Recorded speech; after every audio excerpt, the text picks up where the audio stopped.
Okay, so welcome everyone.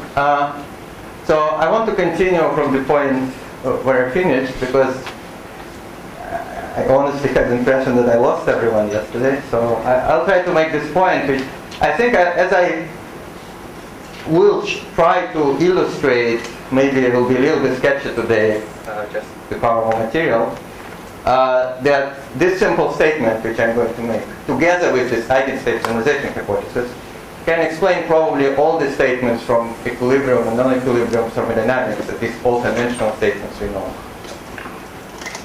So, and let me basically explain this formula, this master equation, again in a very simple way.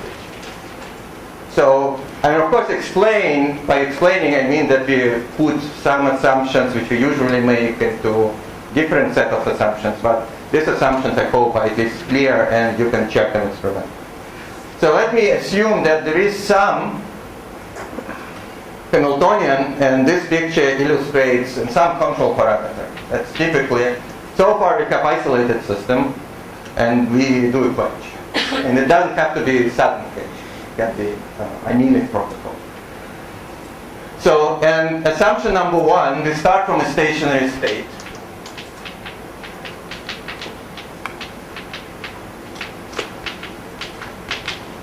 Of some Hamiltonian. So assuming that it's connected by parameter, but you can think about any state, like Higgs monetization state, you can think about as a stationary state with respect to some Hamiltonian, which is just magnetic field along the axis.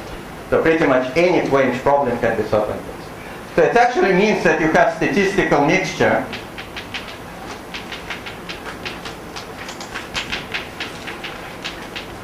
of the states. And statistical mixture can include very well one state. So it can be a pure state or it can be a mixture of states. Then assumption number two, I have some unitary evolution operator. So there is some u of t. So I guess I'm not touching probably the black holes, because for me this operator does exist, and I'm not questioning this. There is some unitary evolution operator. And after that, and this unitary evolution operator can change my control parameter, lambda initial to lambda final. Lambda final can be the same as lambda initial. So that can be like a cyclic process. So I do something like that. Or it can be different. And three, I just wait. So I did a quench to lambda final and I just wait. And as I argued, waiting means dephasing, so it means that my any observable as time goes to infinity, which is much bigger than basically relaxation time, will be just sum of diagonal elements, rho m times O m. So therefore, I'm interested only in diagonal elements. Even though my density matrix might not be diagonal, I don't care. I'm just interested in this specific set of questions. By the way, of course, if O is conserved quantity after the quench, like energy, then this is always true. If it's not conserved, it's only true in long time. But Professor, if this kind of phasing, then this measurement is also affected by the log diagonal. No, that's what I argue, that in the long time limit it's not. Because they're dephasing. Yeah, that's what I'm saying. If you want, I'm interested in time average quantities after this. Or quantities which I want, they don't depend on time. So within these settings, and actually if you think that this is standard setting of thermodynamics. So if you think about any problem from thermodynamics, we have a box, we open a hole, we let the system thermalize, and after a long time we ask what happens. So it's really a standard setup. So I'm not pretending I'm answering questions of full evolution in full detail. So now, what is rho m? It's just probability to occupy level m.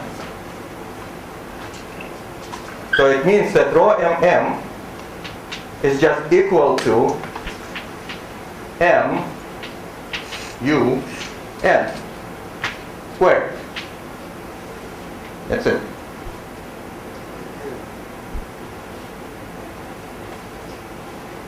Do you mean n or m? Huh? Do you mean n or m? N is my initial state. Oh. So if you want my psi of t, is equal to U of T acting on N. Remember, I start from statistical mixture, so initially there are no off-diagonal elements. So I can put later average over my state N. But I start basically, statistical mixture means that I choose one of the states N with some probability, and after that I vote. So, and this matrix element I can call as rate P N to M. That's my definition. It's positive definite, right, because it's square of a positive number. And it clearly satisfies this rule, which is in mathematics called double stochasticity, that sum over P and M and Pmn is equal to 1. And as I was telling you last time, that one of the sums is just conservation of probabilities, it's trivial, and another is a consequence of unitary dynamics. Now, let me denote this process where I go from level N to, say, level M by this arrow. And now let me assume that I'm doing reverse process. So it means I'm reversing my time evolution, and I will ask an opposite question. What will be a probability to start at level M at this value of coupling lambda and end up at level N? Exactly same setup, exactly same question, and then you can figure out that P tilde Mn, where tilde will mean that I'm doing reverse process, is the same as N U minus 1 M squared, right? So because I'm doing reverse process, I use U minus 1. And because I'm interested in probability now from M to N, I change M and N here. But U minus 1 is just U dagger. So you might recognize that this is the same thing. So my rate to go from this state to this state in direct process is the same as the rate to go back. So I can say that my P and M is the same as T and this is a very simple statement. And let me say that all fluctuation theorems are actually simple reformulations of this statement. So if you want, this is a Crookes equality. So once sort of people start questioning whether it's true or not true, you're really questioning unitary dynamics. You're not questioning anything else. So now let me explain. It may be written in slightly unfamiliar form. So let me just explain how we recover it in familiar form. And I again refer to this picture. Well, in experiments, or in general, we are not interested in rates to go from level M to level M. These are not observable. Instead, we are interested in rate of doing work W, or basically changing energy E to E plus W.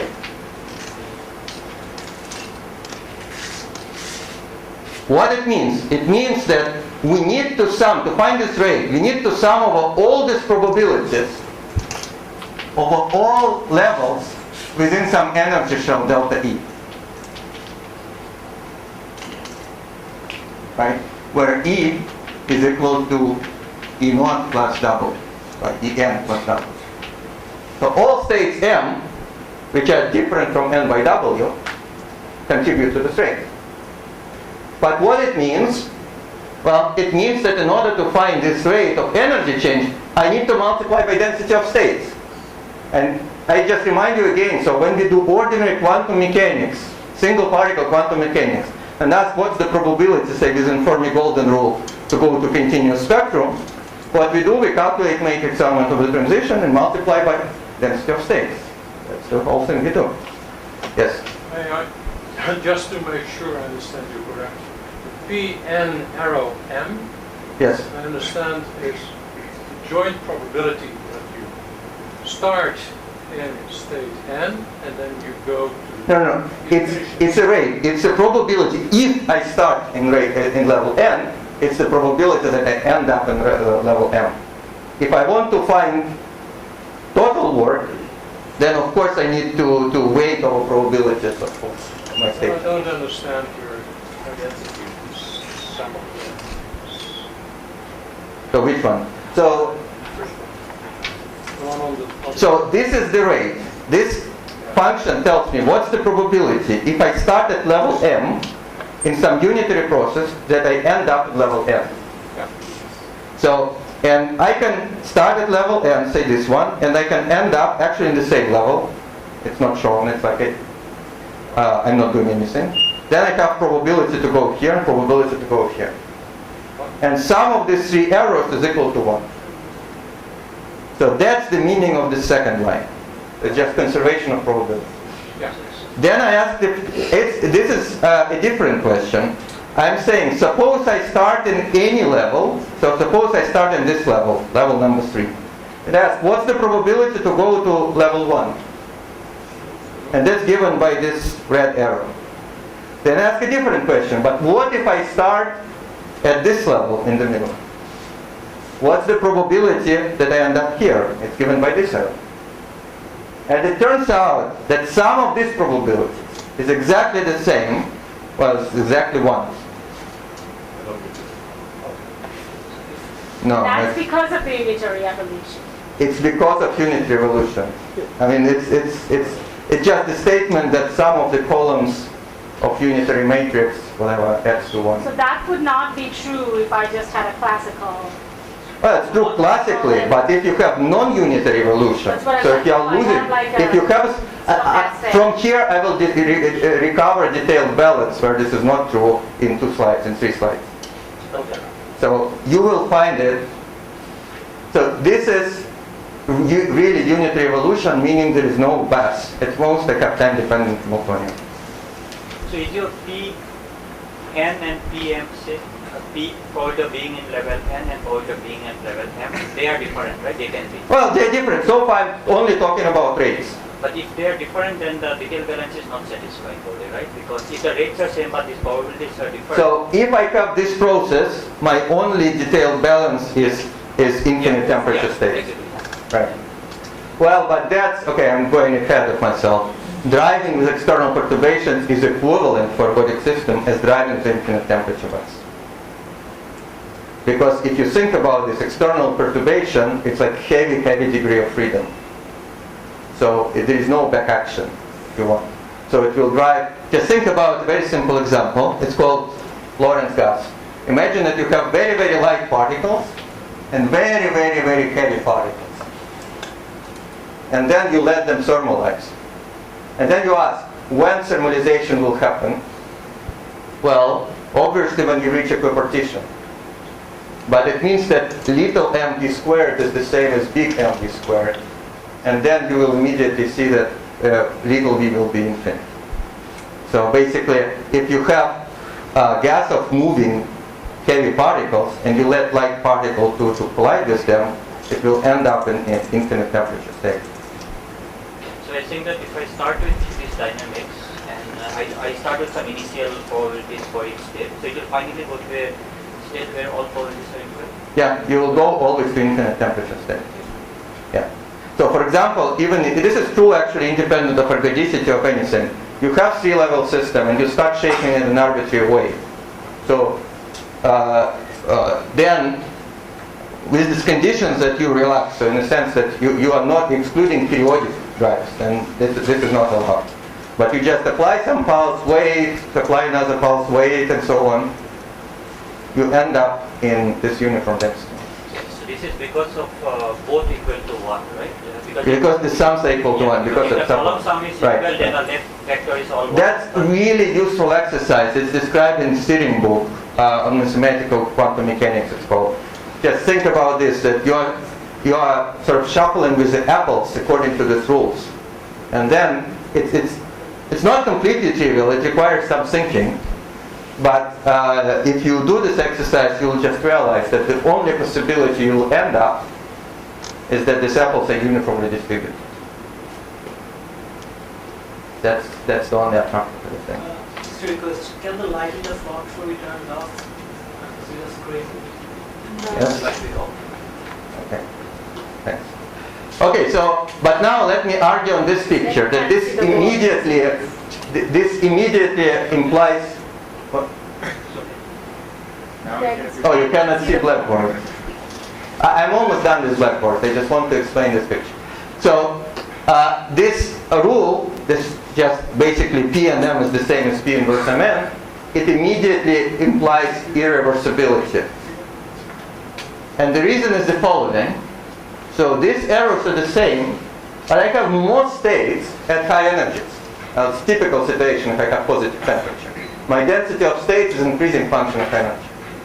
So if I ask about probability of doing work this way or opposite way, then probability of doing positive work, so cheating my system, is bigger, just because the number of states is bigger.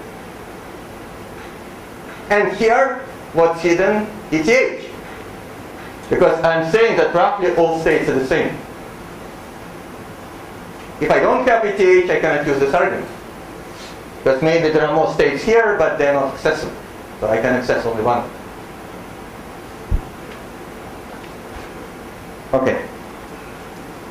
So now, I already explained this. So now let me go to this setup. So that's basically the cartoon. I just explained. I will skip the tilde for most of the cases. Think about this time symmetric protocol that I'm applying something symmetric. I can be more careful, but it doesn't matter. Okay, so I just basically told you that if I think about microscopic probabilities, blue arrow is the same as red arrow, but it's obviously that number of states on top is bigger than on bottom. So if we ask, what's the probability of doing work W starting from fixed energy En? Well, it will be just this probability times density for final states, omega P plus W. What's the probability of red process, where I started energy E plus W, meaning I started one of these states, and then I go back to energy E. So I do work minus W. Here I was careful enough to still there. So it's the same P and M from the simple argument times density of states at energy E. And now these are clearly not symmetric. The just sheer fact that I have different density of states makes this asymmetry.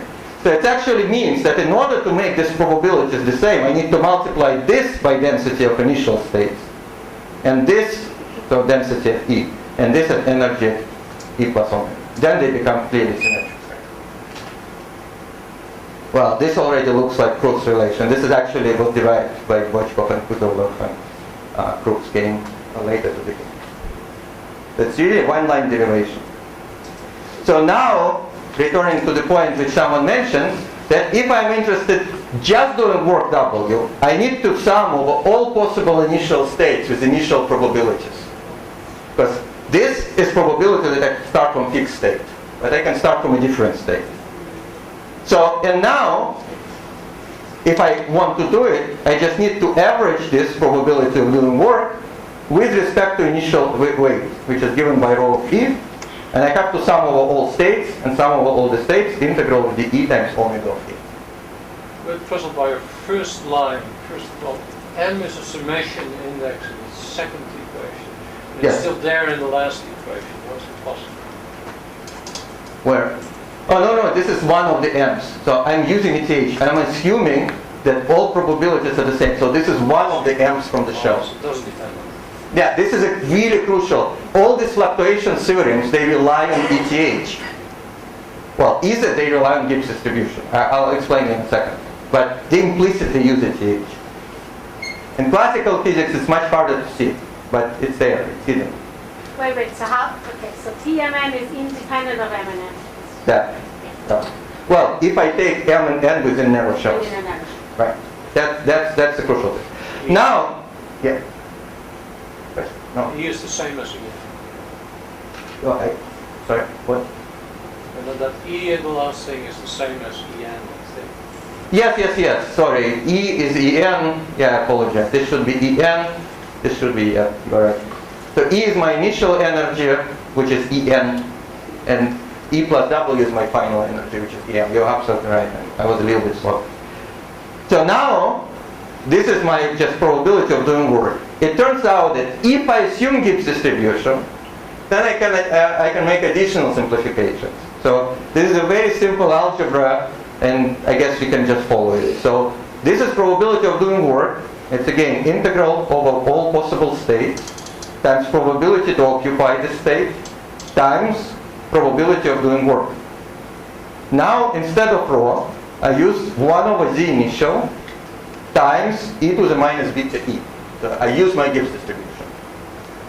Now, what I want to use this identity, that p times omega is the same as this p times this omega. So, and therefore, instead of omega of e, I write omega of e plus w, and instead of p of e, I write p, whatever, p of minus w.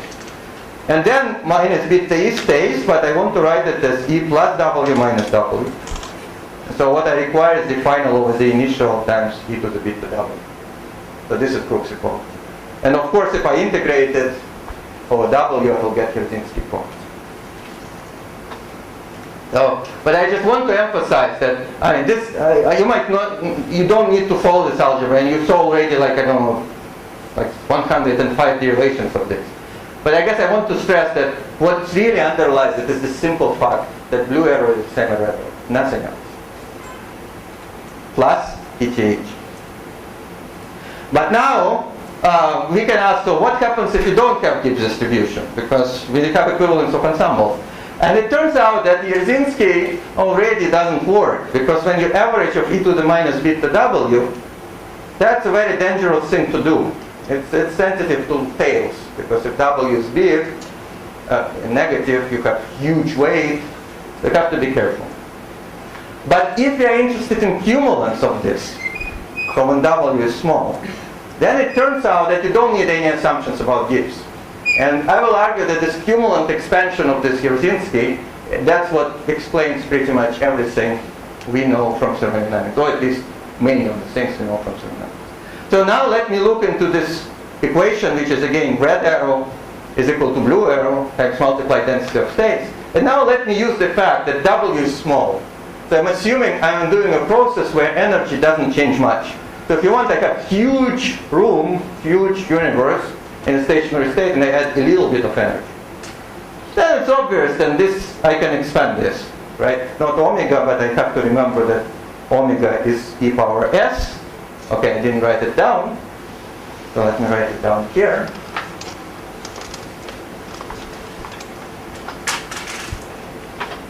So omega of e plus w is by definition e power s of e plus w, which is the same as e power s of e plus beta w plus other corrections. Because the derivative of entropy is by definition my entropy, sorry, my temperature. So now we see that we can integrate this with arbitrary distribution. If you want, omega of e cancels. I move this e to the minus w here, and I just integrate over w. I don't need to assume anything. And then when I forgot to say, let me assume that I have cyclic process. So z final is the same as z initial. I just want to simplify my algebra. And then I find that e to the minus beta w is still equal to 1, expectation of. So this is Jarzynski equality for final, for cyclic process, because z final is the same as the initial. And you use this Taylor expansion for arbitrary distributions. Huh? How can you use this Taylor expansion of omega e plus w? That's what I'm saying. It's only valid if high accumulants of omega is small. So I'm imagining that I'm depositing energy in small amounts. It's extra assumption, but from extra assumption I get simplification. You define your beta as the derivative of what omega with respect to e. Yeah, this is definition. While in equilibrium, so. No. Okay. It's my definition. You're there. Okay.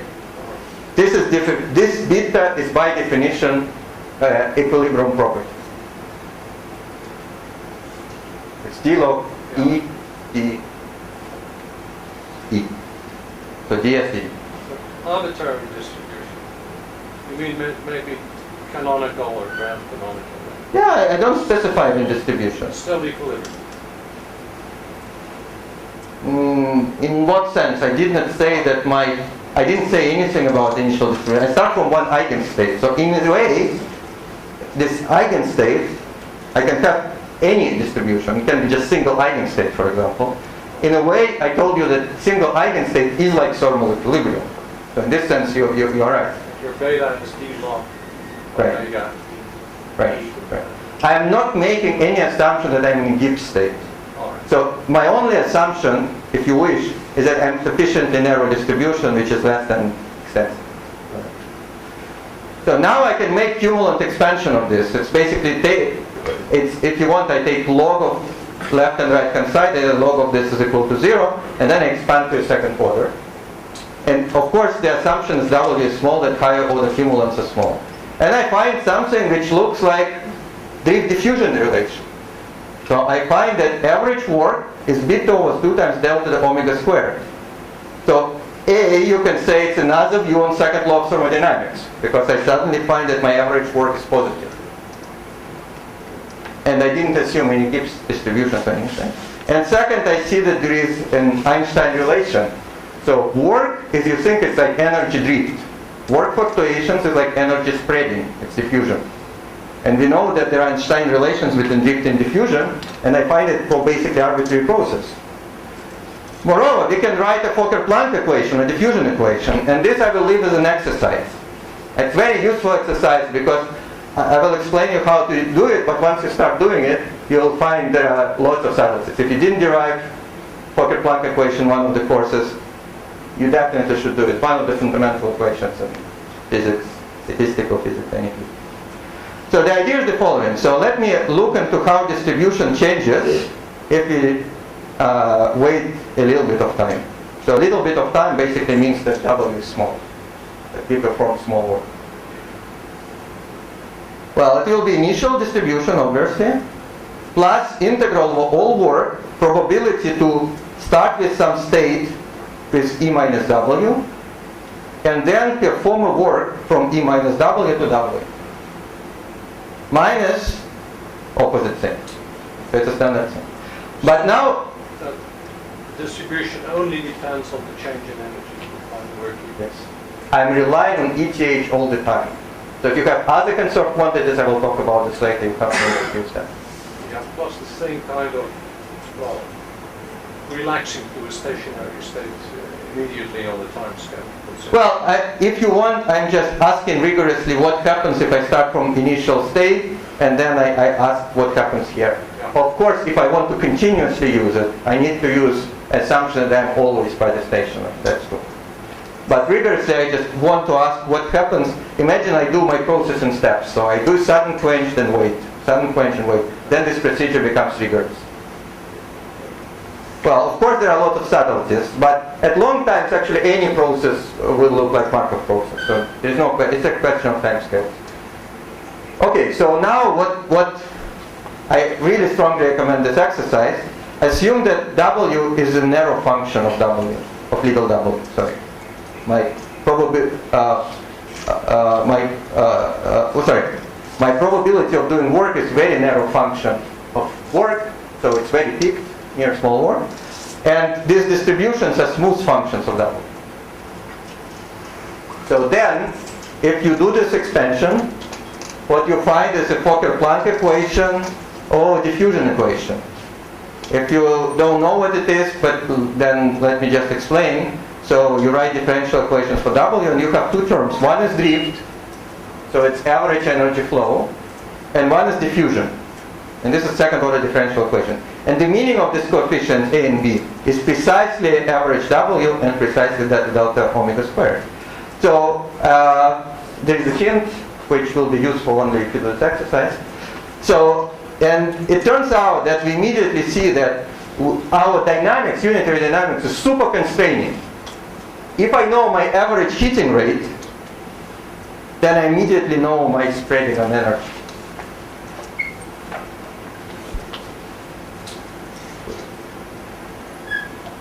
There is actually a very, very simple way to derive the relation between A and B, which we just start from this diffusion equation of Fokker-Planck equation. And for this, again, I don't need even that simple algebra which I showed before. We just know that, okay, this is very, very general. We expect that it always works for any like small process, any diffusion, energy diffusion, particle diffusion, whatever. But then we know, I just convinced you, I hope, that for unitary dynamics, the attractor dynamics is rho, which is constant, the infinite temperature state. But it means that my energy distribution is rho times omega.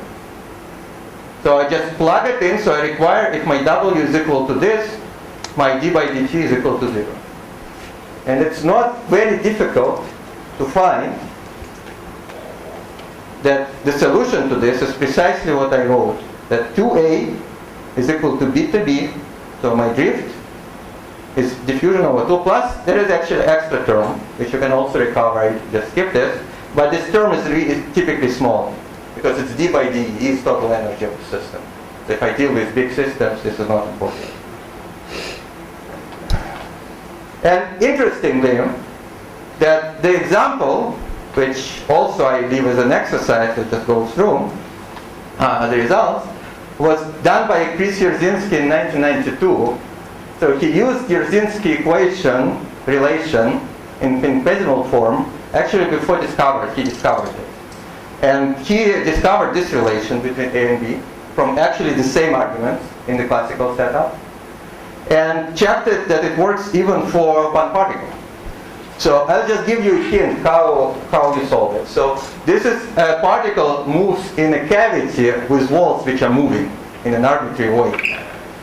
So what you need to do is to imagine that there is some wall which moves with some velocity, capital V, and there is a particle which moves with a fast velocity, big V. Again, fast velocity means that we deposit a little bit of energy. That's important for this Fokker-Planck. And then you can imagine that the parallel component of this velocity will not change, and perpendicular component will change. V goes to V plus 2 capital V, where capital V can be positive or negative. It's a cavity which moves basically randomly. Then you can immediately figure out that if you calculate average energy deposited on the system, it will be a capital V squared, it's constant. But the probability to hit the wall is clearly proportional to orthogonal component of little v.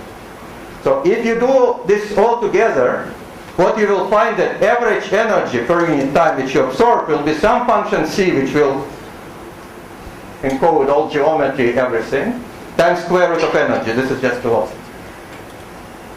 Within the same approximations, it's not hard to calculate what's the fluctuations of energy. So change in variance of energy. And what you will find, it will be e power 3 halves with this coefficient. It depends on dimensionality, because you can imagine that only orthogonal component of velocity is important. And amazingly, for this single particle, this equation is satisfied. You can ask, what's the beta here? Well, it's d minus 2 over 2e. I just said it's derivative of density of states. We know in 2 dimensions we have constant density of states for free particle. In 3 it will be like whatever, square root of it. So my beta is just standard beta, the omega g. And then you can just do this algebra. You can plug this 2 back and see that this equation is satisfied. And moreover, you can recover the whole energy distribution. That's what Brzezinski did. And it's very interesting. It's not Gibbs. It's e to the minus f of t times square root of t. It's also very, very good exercise. Try to take this ansatz, plug it to Fokker-Planck equation, and see that it's satisfied. And then you can find how function of t changes. So even though I have unitary dynamics, I have a no stationary state, system always hits, I get a very interesting and universal result. That my distribution function is not Gibbs. It acquires universal form, which is however not Gauss. And if you are more interested, so this same result can be recovered by solving this Lorentz gas, heavy particle moving, light particle in the gas of heavy particles, and writing kinetic equations. It turns out that in this case, these equations are linear and they're solved. So another example, I just flashed the results, and there is more in the paper, is that we can actually just based on this fluctuation-dissipation relation, we can predict universal energy fluctuations in isolated systems. So we know that if we have conventional heating, we just connect our system to a heat bath. We have Gibbs distribution, fluctuation, dissipation, universal weights, and so on and so forth. But if we have this heating where we perform work in small cycles, then what you find that you will find universal, similar to that single particle example, but non-Gibbs distribution. You can find dynamical phase transitions where energy, well, between, if you want, thermal states and states which are very, very thermal. And we can prepare distributions which are arbitrary and narrow. So all these conclusions can be based on just this very, very simple applications of Ergodicity. By the way, there is always confusion. I think it's in this review by, which Sandra mentioned, Hange, Dauphin, or whatever. You don't need to do any measurements to use Ergodicity. It's just a mistake. Of course, if you want to measure energy, we want to measure. The only thing we need is that the system reaches stationary state. So the fact that and measurement, it's even wrong to say that measurement of energy in many bodies system is projection to an eigenstate, which is completely wrong. There's no way. There are so many eigenstates you cannot resolve. Anyway, so now let me go to open systems, and then I'll address, I guess, your question why you didn't believe in what I wrote before. So now let me use Yersin, or if you want, Crookes equality for the open system. Again, the setup, I will remind you that we have two systems in a product state, so which don't talk to each other, and we turn on some coupling between them, and see what's the. If you want to wait for some time, then remove this coupling. We don't need to actually remove it, but we ask what's the probabilities to go to this new state. And then, I'm not repeating this argument, but basically time reversibility plus Crookes equality, well, plus eigenstate, no, actually I don't need eigenstate, plus assumption of initial stationary state just tells me that blue arrow is equal to red arrow. Exactly the same statement. I can view the whole thing as one closed system. So it's the same exactly result which I showed before. So which actually means that probability of course I conserve energy in the whole system, probability of doing this is the same as probability of doing this.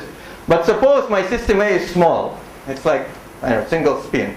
So there I can measure these probabilities actually. But of course, if my system B is big, I cannot measure probabilities here. So again, in order to find just probability of blue arrow in system A, I need to sum over all possible blue arrows in system B, which satisfy energy conservation. What I find density of states of B. That actually means that now ratio of blue arrow versus red arrow in system A becomes asymmetric, and that's precisely different by final density of states in the system B. So in system B, blue arrow corresponds to energy EB minus delta E, and red arrow to final energy EB. Well, because system B is big, I find my detailed balance.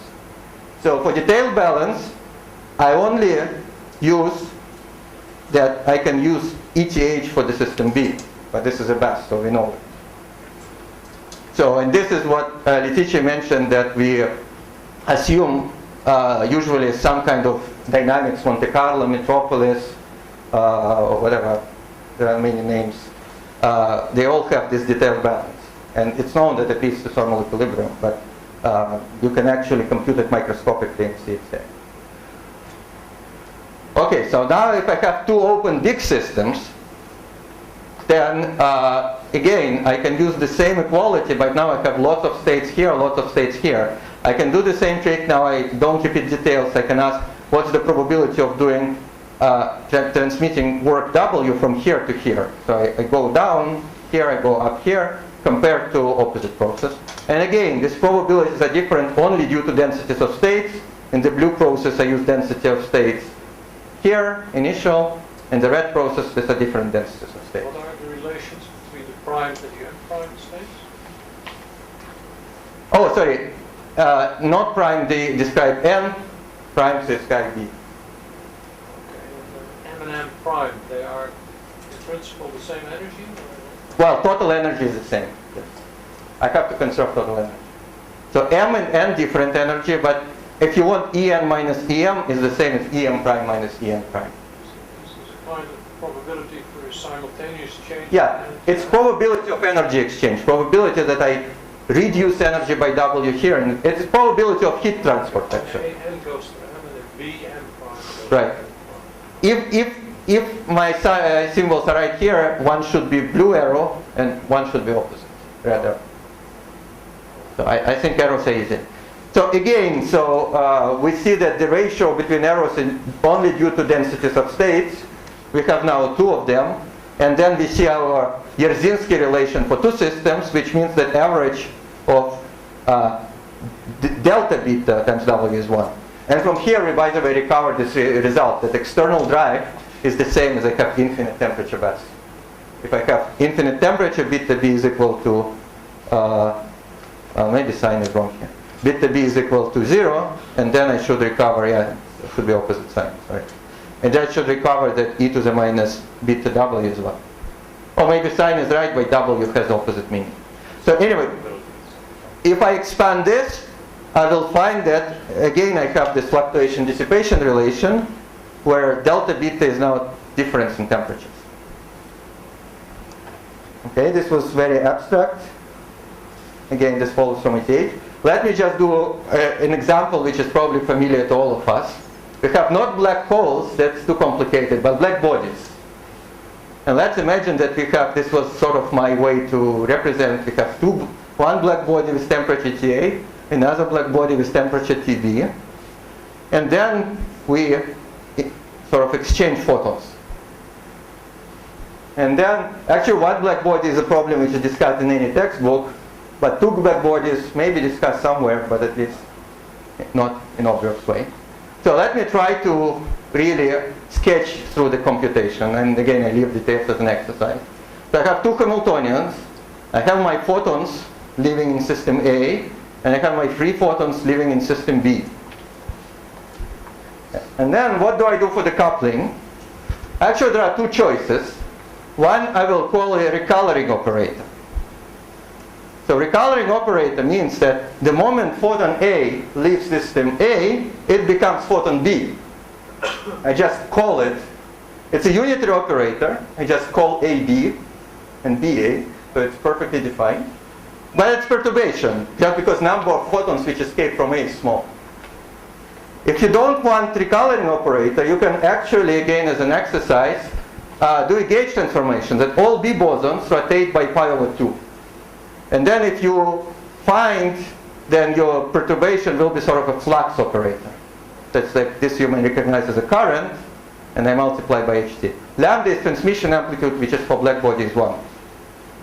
So anyway, so now I can use Fermi-Golden rule with any of these operators. Just standard Fermi-Golden rule. And then what you find again is an exercise that rate of energy transfer from A to B will be given by some constants which come from square of whatever interaction times an integral over momentum, so there should be d2k times k, but this extra k comes from the energy. And then we have usual bosonic factors, right? So this is expectation value of n, this is expectation value of 1 plus n, because one is a dagger a, one is a dagger. So now if we look into energy rate, then it will be a difference of WAB minus WBA. Cross terms cancel if you look carefully, and then when you recover is difference of usual black body radiations. But now if you compute fluctuations within the same Fermi-Golden rule, then you will find sort of a slightly more complicated result. You can find some analytic approximation. It's really an integral that you cannot take. But anyway, so you find some approximate relation for B. And what you find that this relation, which I mentioned, between, well, I didn't write it here, this AB relation, which was on the previous slide, it's really satisfied when two temperatures are close. It turns out that two temperatures are close actually means that you have narrow distribution in this case. If two temperatures are different, your distribution is not narrow. You have to go to sort of Cumulant.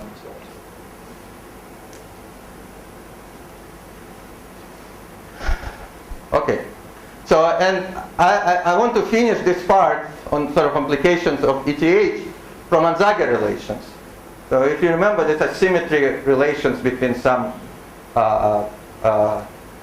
currents. So for Onsager relations, you have more than one conserved quantity. So here I assume that you have both W and the number of particles. It can be magnetization, it can be anything. So, and then I'm using exactly the same arguments. So I use my detail balance. So red arrow is equal to blue arrow. And I use the fact that my density of states are different.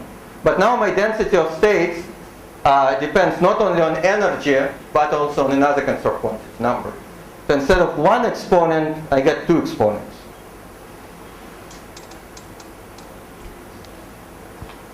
So this is the same if you want generalized Jarzynski relation for two conserved quantities, or Crookes relation. And now from here I can get two Jarzynski relations, actually the whole family. It works roughly like this.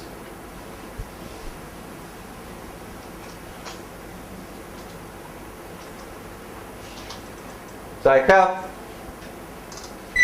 P of, say, W delta M times e to the minus delta beta W times e to the minus delta mu delta N is equal to P of minus W minus delta M.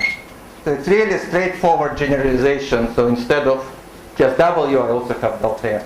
So obviously, if I integrate this relation, I will get the second line. So it's a standard extension of Jarzynski relation. But what I can do also, I can move this guy here with a plus sign and integrate again. And it turns out I will get independent relation, which is equal to e to the minus delta beta W is the same as e to the minus delta lambda delta N. And now, if I do cumulant expansion, just expansion of this up to the second order, what I find that my W and delta N, remember these are currents, so this is energy current, this is particle current, or energy transfer, particle transfer, is equal to some symmetric matrix, which are cumulants of this object, times delta beta delta lambda. So if you recognize this is Onsager relation. And this is actually not a gradient expansion, it's cumulant expansion. So anyway, so if you never heard about Onsager relations, it's probably not important, but these are some relations which are important in statistical physics, and I just want to illustrate that they also trivially follow from Jarzynski relation, which in turn follows from this eigenstate thermalization. Okay. Good. So now let me just go through some other maybe simpler situations of non-equilibrium systems. So basically, what I was telling you so far is application of eigenstate thermalization hypothesis to thermodynamics, in a sense that we assume that in each state, basically, our system is in stationary state, which is not necessarily Gibbs distribution. We don't make assumption about thermal gas, but then we were able to derive many station figures. But then you can ask, what happens if the system is truly non-equilibrium?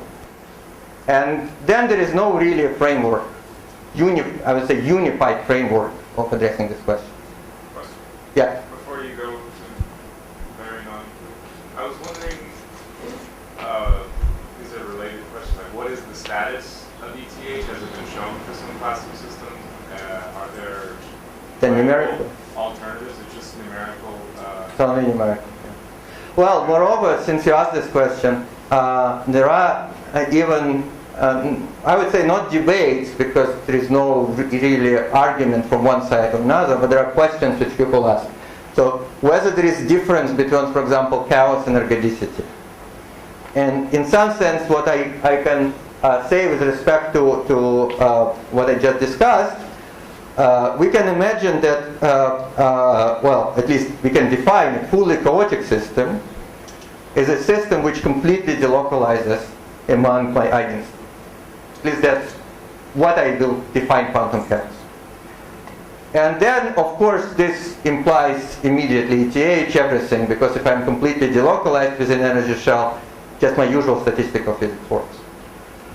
But if we think about what we really need for example, if you think about transport in many-body localization, or if you think about this fundamental relation when we talk about this, whatever, ds, TDS, you actually need much less. You need that sufficiently many states are localized. For example, if I have a system of size L, and there are total e power L states, suppose I occupy only a small fraction of them, like e power L divided by L power 10. I'm very, very sparse, but from the point of view of log of number of states, I'm still like L. I'm still ergodic, but I'm not fully cohort. And people still really don't know whether you have two separate transitions, like in many-body localization. When you first form sort of percolating cluster, and as you increase, say, interaction. And eventually, when you become fully ergodic, you feel all the states. Or in thermodynamic limit, these two transitions happen essentially in the same point. As far as I know, well, at least I don't know any analytic or semi-analytic approach to explaining ETH.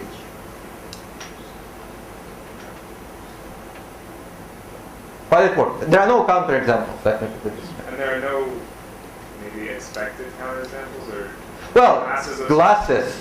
Okay. Well, glasses is expected. I don't think you can, I don't know, maybe the teacher will correct me. I don't think you can do quantum simulations of glasses and look into statistics of levels. But definitely, your many-body localized states, they may be close to the transition de Glacier. At least there are conjectures that once you're very, very close to the localized regime, it's like a quantum glass. But even this transition could not be found because systems are too small. So what happens exactly at the transition you don't know, because you even don't know for sure there is a transition. But yeah, you can expect, whenever you expect something strange in your dynamics, like flow dynamics. So for example, there are well, if you have nearly integrable model, so we know that coarsening, perfect example. So coarsening tells you that you have extremely long relaxation times. It actually means that ETH, at least if we restrict ourselves to shells which are of the width of inverse time, which are not like 1 over L, we are restricting ourselves to some reasonable time scale, energy scales, like h power over tau, but tau is not extensive. Then certainly there is no ETH. So, but how it works exactly, no one knows. So if you cross phase transitions, things become very weird. Maybe it's, I should say, it's not that there is no ETH, but maybe it's rather that you occupy states which are very, very close to each other. Because in some sense, there is one hidden assumption in ETH, that you do infinite time average. But obviously, if your levels are exponentially close to each other, infinite time is really infinite, longer than time of the universe. So the standard assumption that you really can throw out energies which are very close to each other because there are no matrix elements connecting them.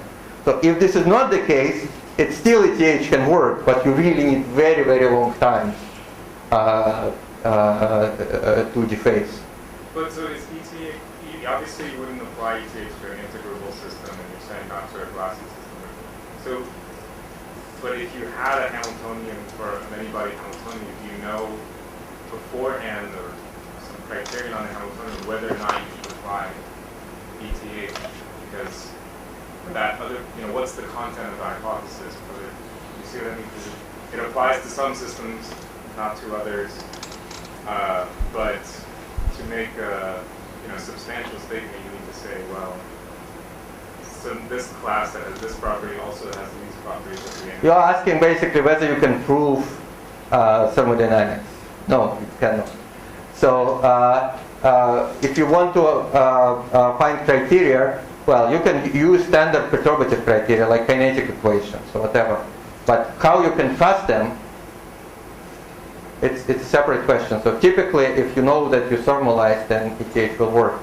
maybe you can perturbatively build your many-body states, but again, so there is always a problem with small denominators. So I don't think people were able. So it's really impossible to reconstruct many-body states perturbatively. It doesn't work.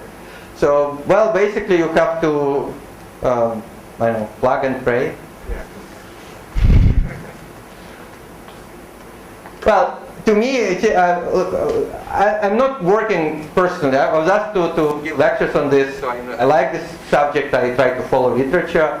But I completely agree with you. So you shouldn't say that ETH explains anything. Some people say ETH explains thermalization. No, it does not. But because you just move assumptions. But what I try to show you, and what I like, that this is a well-defined and checkable assumption. Basically, one assumption which you can make. And after that, you can recover everything else without hand waving. You just do computation. So that's a very nice framework. What about disordered Ising model, those things like that? Can't we see ETH and those things? Well, disordered Ising model is integrable. Therefore, you don't see ETH. But you definitely see there's very slow dynamics. Actually, it's Daniel Fisher solved it in equilibrium. You have divergent low energy density of states. It's like strong randomness scenario. And because of it, you have lots of states with small energies, and because of this, you have extremely slow dynamics. So it has lots of classy features, by the way. You have logarithmic relaxation, you have lots of this stuff. But it's integrable. Okay. So let me just go through much less technical simple examples. So one I want to describe now. I'm going to work which finally I did also. I participated. So this is about periodically driven systems. So it's basically the same setup which I was describing, but now instead of assuming I'm relaxing to a state, I'm assuming that I'm applying some periodic pulse to my system. So, and you can ask the same question, whether the system is ergodic or not. And it turns out that, again, returning to a single particle problem, there is a very famous analog of this problem, if you want. And it came from original Fermi acceleration problem. So Fermi was explaining in simple words why charged particles accelerated when they reflected from some galaxy. So, But Fermi-Ulam problem is a cartoon picture of this one, and it's very simple. So let's imagine, simple to formulate, I should say. Let's imagine that we have a particle, one-dimensional particle which just moves back and forth. Perfectly reflecting walls, one dimension, everything simple. But now let's assume that this wall oscillates with a small amplitude. So this A is much less than L. It looks like still simple problem. Well, let's try to solve it. And if you solve it in full detail, you should be proud of yourself. Because it's a problem which Chirikov used, and it's a problem in which you can check this KM theorem, chaos, and so on. But it's good to try. So I'll show you the result. I won't show. I never tried to solve it myself, but I believe it. And it's doable. You can write a map, but then to analyze the map is tricky. You have to use the map. So this is a phase portrait of this very simple model. Particle in an oscillating field and no disorder. We talk about chaos and ergodicity, and this picture, whatever it means, immediately shows us that we see both chaos and ergodicity. So what is this? Well, this is obviously a phase portrait. So one is, say, velocity, one is position. You can measure it from... Is gravity, or is it just some... Actually, there are versions with gravity, there are versions without gravity. This is without gravity. But gravity is not going to change qualitatively anything.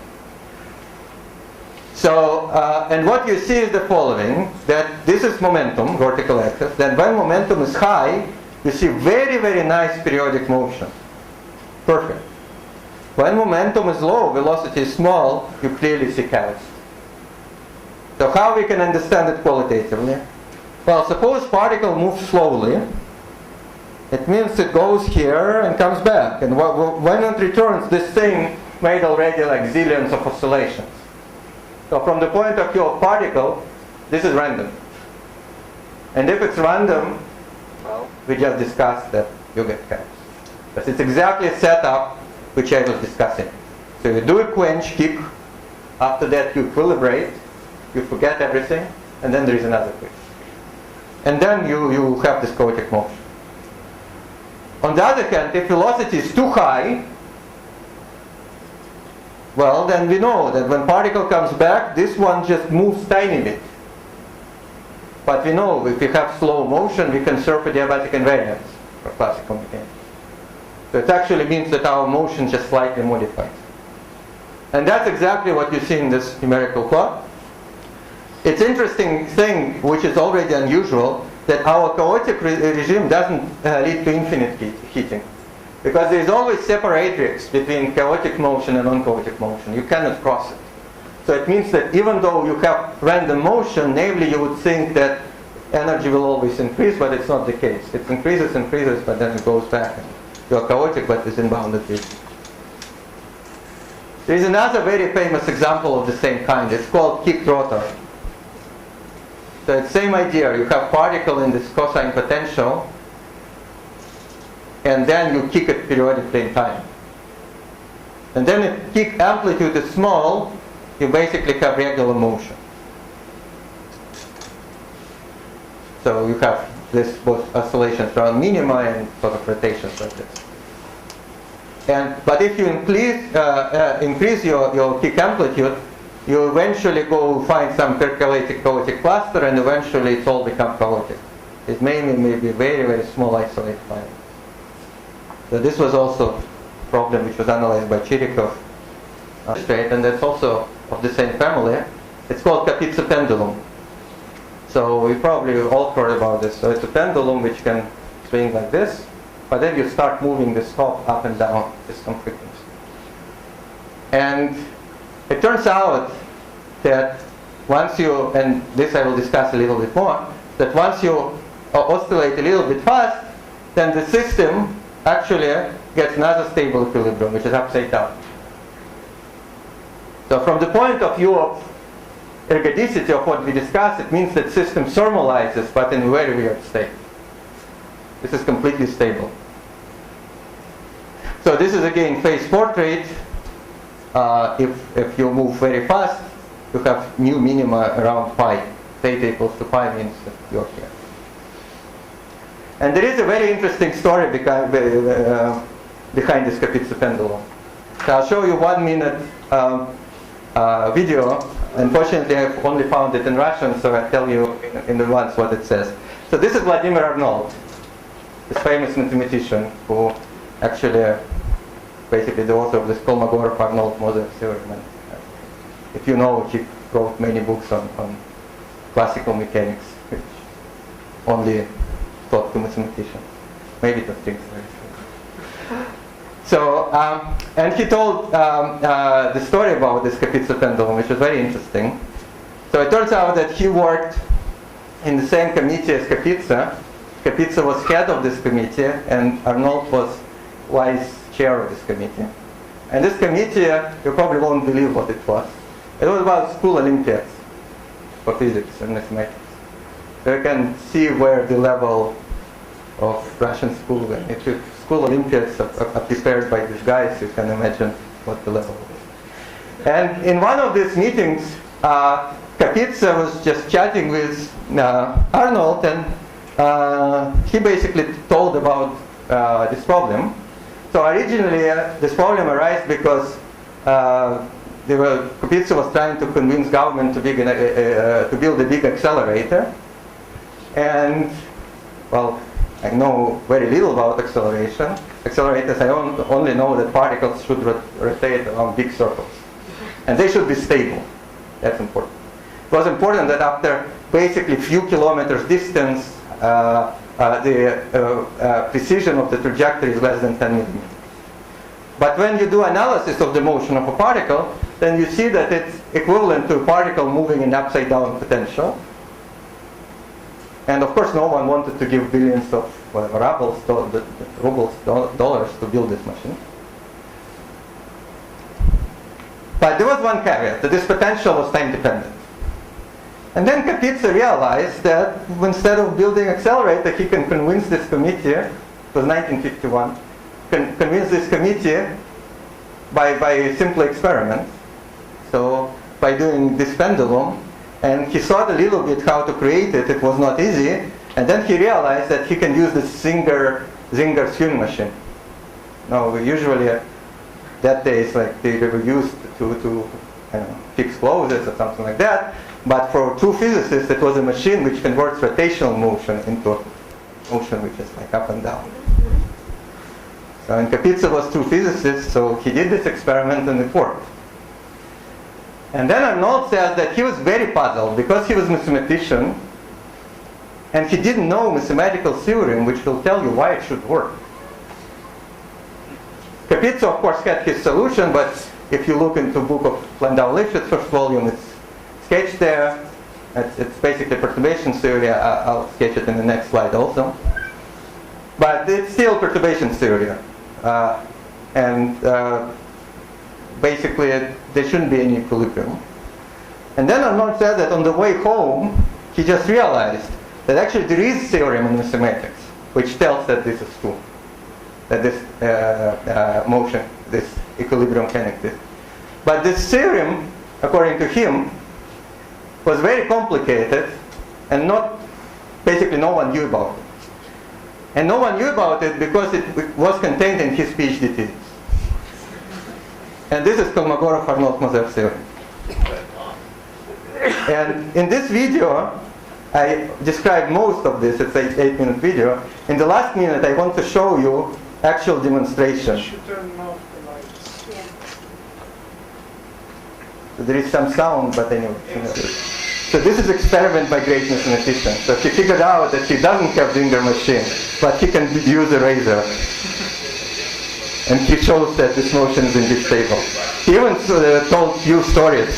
He's like really true experimentalist. That first he did it didn't work. But then he returned to his table, made calculations, and realized that his pencil was too long. So he figured out it was 12 centimeters. He figured out that it should be 8 centimeters. Then he made it 6 centimeters. And then it worked. Show it again, show it again. That's fine.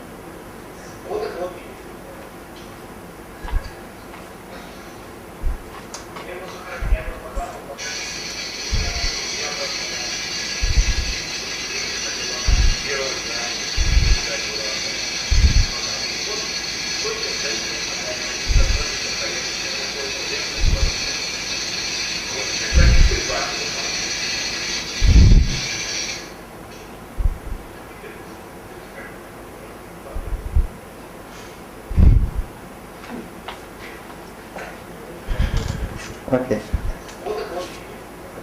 Let's move forward. Well, but it turns out that this question finally may be unlike eigenstate thermalization hypothesis, which was sort of re-explaining known things.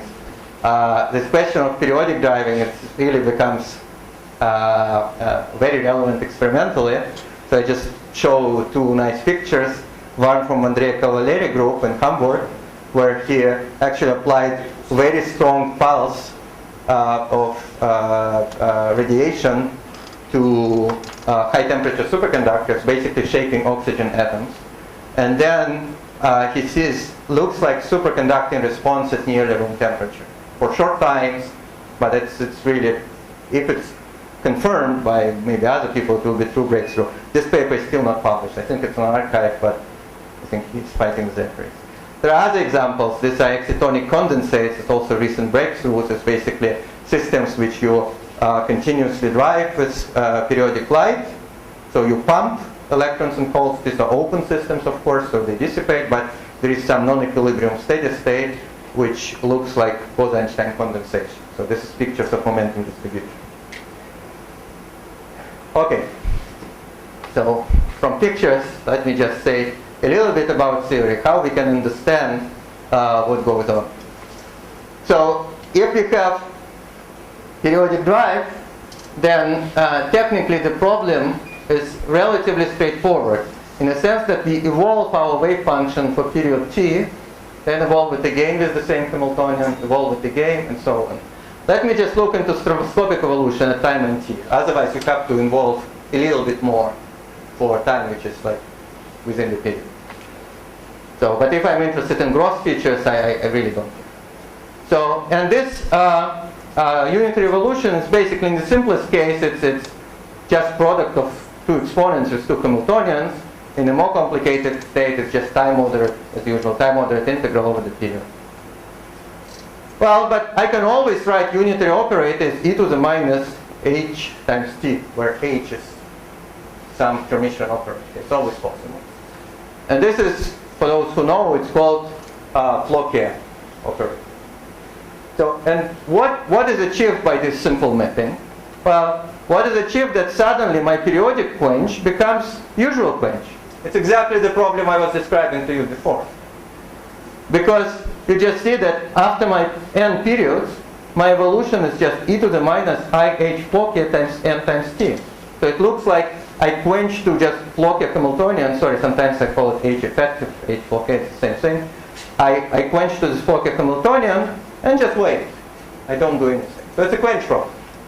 And I already told you a lot about quench problems. So, and in particular, if my H Fokker is close to H naught, so if I can say that H Fokker is H naught plus V, where V is obviously H Fokker minus H naught, and if V is small in any sense and local, well, then we expect that the system will just thermalize in this new Hamiltonian. That's sort of what we see in Kapitsa case. So H Fokker can be very different, but we expect that the system will thermalize. Well, the problem is it's hard to find H Fokker. Because to find this Fokker Hamiltonian, we need to take log of this product of exponents. And that's as hard as any many-body problem. But what we can do short-time expansion, perturbative expansion. So let's pretend that period is small. If the period is small, then we can expand perturbatively these exponents, take the log, and so on and so forth. And this is known as Magnus expansion after mathematician Magnus. So this is a Cumulant expansion. So, and in this sense, it's very, very similar to usual statistical expansion, like high temperature expansion. Because each term in the expansion is extensive or local. That's very important. That's how we get all high temperature expansions. Because if you think cumulant of two local operators is still a local operator. It's slightly more non-local, but it's still local. If you have two-spin operator commuting with two-spin operators, we'll get only a non-zero result if the spins are close to each other, and at most we'll get three-spin operator. So higher-order terms are suppressed by period, but they become more and more non-local. So now we see some hints of this localization scenario. So once we go to high orders of perturbation theory, we generate smaller and smaller terms, but they're more and more delocalized. So we can ask the question whether this series converges or not. And the other thing we see that there is no difference in quantum mechanics or classical mechanics. I just substitute commutators by Poisson brackets and I get the same result. So usually we think that in classical mechanics things commute, but that's not true because all our dynamics, as we know, comes from commutators, if you want, Poisson brackets. So the explanation is that unlike infinite temperatures, there is 1 over h part here, so the things are highly oscillating. So you cannot really, even in the classical limit, factorize exponents. Good. So now let me just apply this Magnus expansion to Kapitsa pendulum. So I remind you, it's just pendulum with periodically driven, whatever it's called, periodically driven cosine term. So if I do this expansion, I skip the algebra. It's really straightforward because commutators of p and cosine theta, they're simple functions. So we can find that in the leading order, it's just time average Hamiltonian. That's what we expect. But it turns out in the next leading order, well, second order is always 0, you can show rigorously. But the first non-trivial order is third order. We actually find this non-trivial result, which is exactly the result found by Kapitsa. So we find that there is additional term in the Hamiltonian, which is not proportional to cosine theta, but proportional to sine squared theta. So this one has minima at 0 and pi. And then you immediately see that if I am driving hard, in the sense that frequency times amplitude is big, then this term dominates and I get double minimum. And I can even see the transition there, and if I do things carefully, I will see that in the limit gamma goes to infinity, there are no other terms. Everything else is suppressed by powers of gamma. So this, by the way, doesn't rely on the fact that I have 1 degree of freedom. If I drive Josephson junctions or whatever, I have the same stuff. So at the end, if we couple this state to a bath, we can assume that the system can well be localized in the other state. So it will thermalize, but with new effect. So it just turns out that we can do the same analysis for many-body problem, but now we can do it only numerically. There's no analytic way to do it. So here we do this spin chain. So it's one of the chains where eigenstate thermalization hypothesis was tested in equilibrium. So this is a fully ergodic quantum system.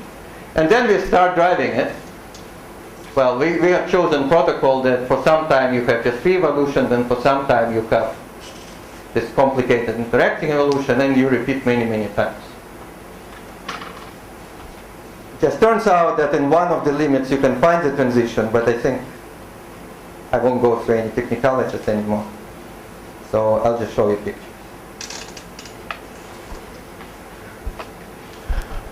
So this is a phase diagram, non-equilibrium phase diagram, if you wish, of my periodically driven spin chain.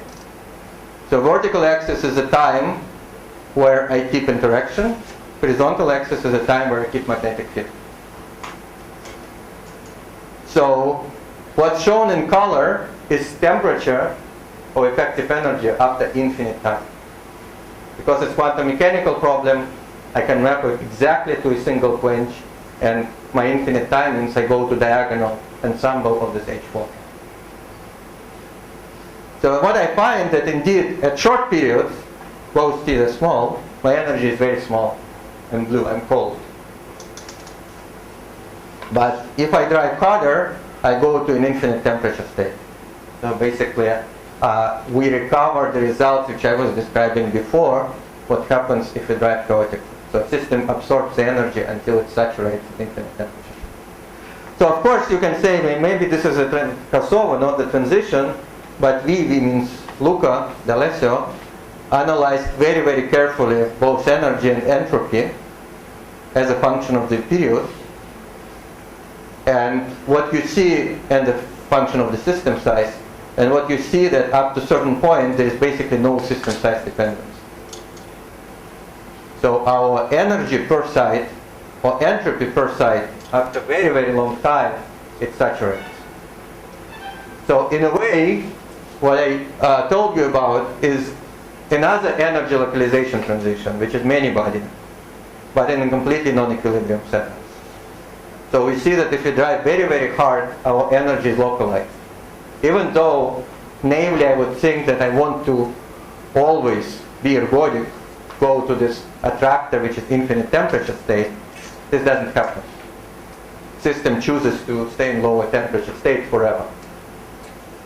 Of course, if I couple it to the baths or whatever, I will eventually hit the system.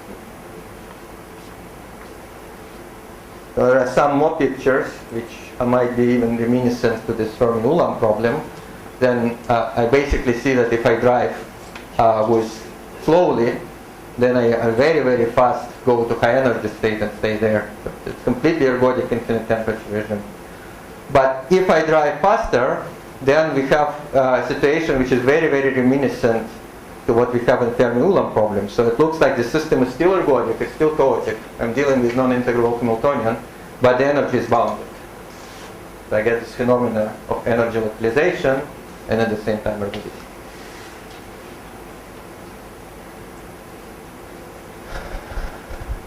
much time do we have? 10 minutes. Yes. So in this last example, do you finding amplitude of the drive for this thing? Yes. And that's so if the drive amplitude is less than amplitude of this thing, then you never do this. No, I think, well, we didn't study it in detail, but I think if you keep driving amplitude arbitrarily small and you increase period, then eventually will be always delocalized. It will take you more time to delocalize, but this is transition which is driven by period, not by amplitude. So amplitude can affect transition a little bit, but in one limit which we looked at, so this is the limit which you can solve analytically, when basically it's like a kicked system, so at this line. So where most of the time you evolve freely in magnetic field, so spins just precess. But for a very, very short time, you kick them with interactions. It turns out that then, I skipped that, but let me just show. You can resum this series. It's some Baker, Hausdorff, whatever. So you can resum this series. It's basically a resummation of log of product of two exponents, where you keep on the linear terms in one term, which is kicked, and all the terms in the other one. So it turns out that once you do this resummation, what you find that when h times t is equal to pi, you get singularity. So it means that even if your amplitude is infinitely small, you get the transition. It will just take you longer time to delocalize, but you always delocalize. It's not usual scenario. I think I will be sketchy. I thought depending on time I will tell you a little bit about non-equilibrium heat engines. It's one of other applications of thermodynamics. So let me, I think it's hard to follow. Everyone is tired, including myself. But let me just maybe try to pictorially tell you what might happen. So this is basically answering the question, what if ETH does not work? So what if you don't thermalize? So we know that main application of thermodynamics probably, or second law, are heat engines, like refrigerators, whatever. That's, if you think about any textbook, that's what we always think about. And we know that efficiency of these engines is fundamentally limited by the fact that entropy increases. But actually these engines are least common, so more common engines are different. If you think about your car, for example, most common engines are really non-equilibrium engines. In the following way, in fact. So what you do is the following process. You start from some energy influx, so like gasoline burst. It's a non-equilibrium process which is inside your engine. Then typically engine thermalizes within itself, but not with a gas. It means that within the gas engine you have higher temperature. After that you perform a work, and after that you equilibrate to the gas. So this is like a standard setup of ergodic engine. But it turns out that you can imagine, you can imagine that engines can be non-ergodic. What if I put energy influx and I prepare non-thermal state? Say, my general Gibbs ensemble state or whatever. Obviously I can do it only in small systems, but now technology becomes very small. Then I perform the work, and after that I thermalize. Can I be better? And the answer is yes, you can. And the short answer is the following. So the reason, fundamental reason why efficiency is limited, that during the first process, you generate entropy. And after that, you have to release this entropy to the mass by the second law. There is no way out. And this, by the way, follows, it follows really from microscopics as well. Actually, Lee, Sasaki, they proved this. So, but if I create a system which doesn't thermalize, then generates less entropy, for sure. So I should be able to release less to the environment. Therefore, maybe I can beat thermal efficiency. And we know perfectly well this example. So all electric engines, or all mechanical engines, they're exactly like that. If I put my all energy into collective degree of freedom, then of course I can extract 100% of work. So it turns out that you can formalize this. using actually the language of information and relative entropy, but I don't know whether I want to go through this. Well, what I do, I just say that you can, using very, very simple manipulations, you can show that this engine efficiency is really related to relative entropy between your, it's equal to relative entropy between the non-equilibrium distribution and initial distribution. And relative entropy is an object which is used in information theory to characterize distance between density matrices. It turns out it's exactly the same object which limits engine efficiency. So there are a few relations which you can extend, but I think I want to maybe finish by saying that, by just showing an example, that indeed you can prepare such engine which works better than kernel efficiency. And this is like a simple cartoon illustrating it. So imagine that we have some gas of particles with some spins in thermal equilibrium, and then suppose we flip spins with some probability, which is between 0 and 1. And then, if we flip them with probability which is equal to 1, what we do, we just reverse magnetization. Then we can extract work by rotating magnetization back. It's a macroscopic object, so there is no problem in doing it. And then see what happens. If I exactly flip spins, when I come back, I return to the exactly same state as before. So there is no reason for me to equilibrate. I'm already in equilibrium. Right? So you see, I flip the spins, I flip the magnetization, I rotate it back, and I came back, I extracted work, because I created high energy states. When I'm rotating, I'm extracting work. I go back to exactly same state, and then I'm equilibrating, but I'm already in equilibrium. So I extracted 100% of the work. Now let's imagine that I flip with probability which is still bigger than 1/2, but less than 1. Say probability 0.9. Then what happens that I still reverse magnetization, but not completely. So if I had, I don't know, 10 units of B pointing up, once I reverse it, I have only 9 units of B pointing down. I can still extract the work by rotating it back, but now my magnetization is less than equilibrium. So it means I have more entropy, which I have to release.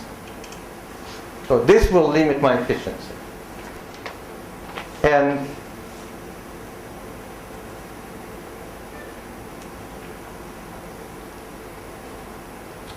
decided to finish. I wanted to show you last part. Okay.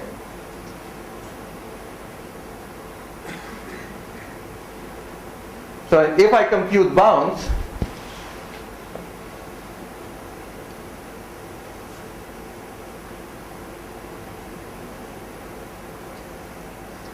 it's not here. Anyway, so I'll just say in words that you just recover this result which I described. So if my R is close to 1, it's of the order of 0.9, you can beat kernel efficiency. So in some sense, the message of this part of the talk was that if we understand ergodicity, then we also understand, at least theoretically, when ergodicity doesn't work, and when ergodynamics in some sense, and in general we have this. So I think I want to stop here and thank everyone for attention.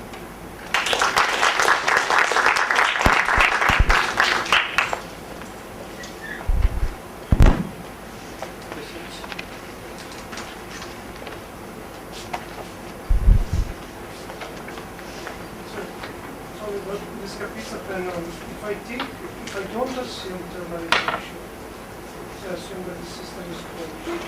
Yes. So what is going to happen? No, then Kapitsa pendulum will just oscillate. But you just see what happens in experiment. It starts oscillating, and then it slows down to equilibrium. So it basically becomes vertical. So it means it's really equilibrium. Well, there is still some small shaking, because probably oscillations are not perfectly periodic. So this gives you, if you want, some effective temperature. But if you drive it perfectly in periodic way, it will just dissipate the energy, because there is always some dissipation due to air or whatever. So if I think about this Fokker-Planck, can I construct, I mean, assuming thermalization, can I construct this sort of effective free energy to describe everything? Yeah, I'm pretty sure you can, right. I don't think it has been checked yet, but that's what I believe. So this is one of the routes to understanding non-equilibrium steady state. It probably doesn't work always, but at least this is an example when what you have a non-thermal state, so you might believe that maybe fluctuation, dissipation, theorems, Maxwell relation, everything is broken. But it's true, you can define Floquet temperature, which is derivative of whatever log of density of Floquet Hamiltonian respect to whatever Floquet energy. You can define Floquet Gibbs distribution, you can define everything. While it was not checked, but I am pretty sure that this will work. So at least there is a class of the systems where states which are not thermal, actually thermal, but with respect to another effective local Hamiltonians. That's why I think this example is sort of important. I don't want to overgeneralize. So I'm not sure that this is a generic scenario. Maybe not. But at least this scenario exists.